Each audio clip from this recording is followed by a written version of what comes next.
E aí, pessoal, bora conversar sobre um dos assuntos mais importantes e, sinceramente, um dos mais confusos do mundo do empreendedorismo digital. O tal do MVP, o Produto Mínimo Viável. Hoje a gente vai entender de uma vez por todas como usar essa ferramenta do jeito certo para validar uma ideia, sabe? Sem precisar gastar uma fortuna ou perder meses da sua vida num projeto que talvez não vá para frente. Mas ó, antes da gente mergulhar de cabeça, aquele pedido rapidinho que ajuda demais o canal. Se esse material te ajudar, já deixa aquele like, compartilha com alguém que precisa ouvir isso e, claro, segue a gente. E o mais importante de tudo, usa os comentários para me dizer qual o próximo assunto que a gente deveria desvendar por aqui. É a participação de quem assiste que move tudo, beleza? Bom, vamos começar pelo começo, que é o erro.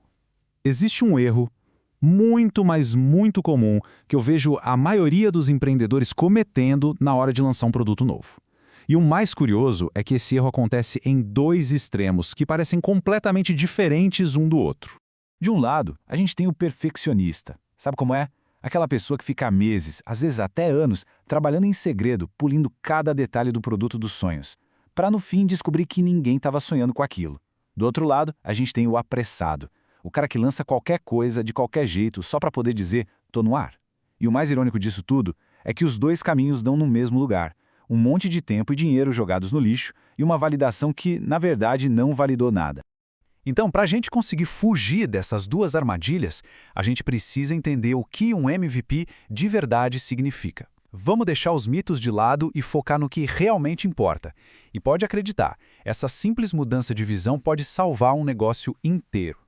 Certo, a definição formal todo mundo meio que já ouviu. Produto mínimo viável. Mas o pulo do gato está nos detalhes. Não é só sobre criar a versão mais simples e pronto. É sobre criar a versão mais simples que ainda seja capaz de cumprir 3 missões. Olha só. Primeiro, tem que resolver um problema de verdade. Segundo, tem que entregar um valor que a outra pessoa consiga perceber. E terceiro, talvez o mais importante de todos, tem que gerar aprendizado com gente de carne e osso usando aquilo.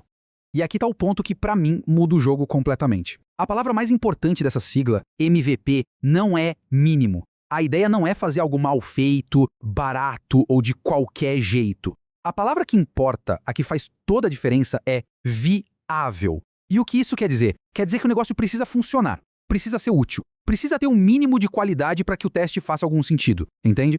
Isso leva a gente direto para o objetivo real de um MVP. Muita gente pensa que é para economizar trabalho, para ser meio preguiçoso, mas isso é um mito. A verdade é muito mais inteligente. O objetivo de um MVP é maximizar o aprendizado usando o mínimo de esforço possível. Pensa bem, a meta não é trabalhar menos, é aprender mais rápido que a concorrência.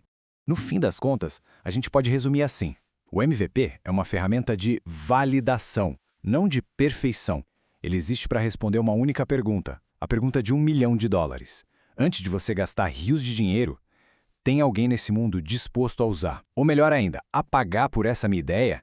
Beleza, a teoria está fazendo sentido, né? Mas e na prática, como é que a gente tira isso do papel? Um dom MVP não é um chute no escuro. Ele não nasce do nada. Ele se apoia em 3 pilares fundamentais. São eles que vão garantir que o nosso aprendizado seja real e não só um monte de dados sem sentido. O pilar número 1 é ter um problema claro. Você precisa saber com precisão de cirurgião qual é a dor que você está resolvendo. O pilar 2 é uma proposta de valor simples. A pessoa tem que bater o olho e entender na hora o que é aquilo, para quem serve e qual benefício ela vai ter. Se você precisa de um manual de instruções para explicar, já está errado. E o pilar número 3, o mecanismo de validação. Ou seja, como é que a gente vai saber se funcionou? Vai ser por número de cliques, de cadastros, alguém vai passar o cartão numa pré-venda? Tem que ser uma ação real, porque opinião é uma coisa, mas o que as pessoas fazem de verdade, isso sim é o que importa. E para tudo isso ficar super claro, não tem nada melhor do que exemplos práticos, né? Então vamos comparar o que seria um MVP bom e o MVP ruim em 3 cenários bem comuns no mercado digital. É aqui que a coisa toda ganha vida. Primeiro exemplo, um infoproduto. O MVP ruim é gravar um curso inteiro correndo sem roteiro com áudio péssimo. O resultado? Ninguém compra. E aí a pessoa conclui errado. Esse assunto não vende. Agora, o MVP bom, ao invés de gravar um curso, faz uma única aula ao vivo. Ali, você testa o interesse, valida a sua oferta e, o mais importante, recebe feedback na hora. É ouro puro.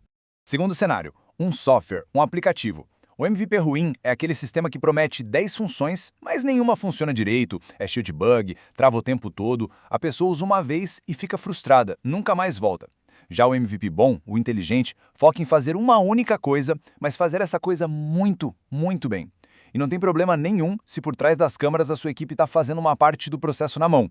O que importa é o valor que quem está usando percebe. E o terceiro exemplo, um serviço digital, tipo uma consultoria. O erro clássico aqui é oferecer algo genérico demais, tipo consultoria de marketing. Isso não quer dizer nada, não se conecta com ninguém. Agora, o bom MVP vai direto na veia, ele foca num nicho. Em vez de consultoria de marketing, que tal serviço de anúncios no Instagram para dentistas? Percebe a diferença? É específico, a dor é clara e o valor é imediato. Fica muito mais fácil validar. Muito bem. A gente já entendeu o conceito, já vimos os pilares e os exemplos. Mas agora falta a parte que, sinceramente, é a mais difícil e a mais importante. A mentalidade por trás disso tudo. Porque, no fundo, a técnica sem a atitude certa não serve para nada. A verdade nua e crua é que, na maioria das vezes, o que impede alguém de lançar um MVP não é a tecnologia, é o medo. O medo de dar errado, o medo de ninguém se interessar, o medo de parecer amador, de não estar perfeito. E esses medos paralisam a gente. Só que aqui vem a grande virada de chave, a ideia que te liberta. O MVP é justamente o melhor remédio contra esse medo. Pensa comigo, quanto mais cedo você descobre que uma ideia não funciona, mais rápido você acha uma que funciona de verdade. Errar rápido e barato com o MVP não é fracasso, é aprendizado acelerado, é ser inteligente. Por isso, antes de criar qualquer coisa, a primeira pergunta, a pergunta de ouro, tem que ser: o que exatamente eu quero aprender com esse teste? Se você não tiver uma resposta clara para isso, seu MVP vai ser só um tiro no escuro. Pense nele como um pequeno experimento científico, sabe? Como hipótese bem clara que você quer provar ou refutar. E para a gente fechar com chave de ouro, aqui vai um checklist final, bem prático. Antes de lançar, se faça essas 5 perguntas. 1. Isso resolve um problema claro? 2. Entrega um valor que a pessoa percebe na hora? 3. É fácil de entender? 4. Me permite medir o que as pessoas realmente fazem? E 5. Super importante. Tem qualidade suficiente para gerar um mínimo de confiança? Se a resposta for sim para a maioria, bom, aí é hora de colocar o time em campo. No final do dia, a filosofia é bem simples. Nesse mundo digital, quem fica parado esperando o momento perfeito para lançar algo perfeito, geralmente fica para trás. A regra do jogo é outra. Quem testa, aprende. Quem aprende, evolui. E é quem evolui que constrói negócios de verdade. Negócios que resolvem problemas e que duram. E se todo esse guia fez sentido para você e bateu aquela vontade de ir mais fundo, de aprender ainda mais, tem um jeito de apoiar diretamente o nosso trabalho. A gente criou um e-book completo sobre empreendedorismo digital. Cada apoio que a gente recebe nos dá o gás para criar mais conteúdos como este. De verdade, o suporte de quem nos assiste é tudo. O link está aqui na descrição. Muito obrigado pela companhia e a gente se vê na próxima.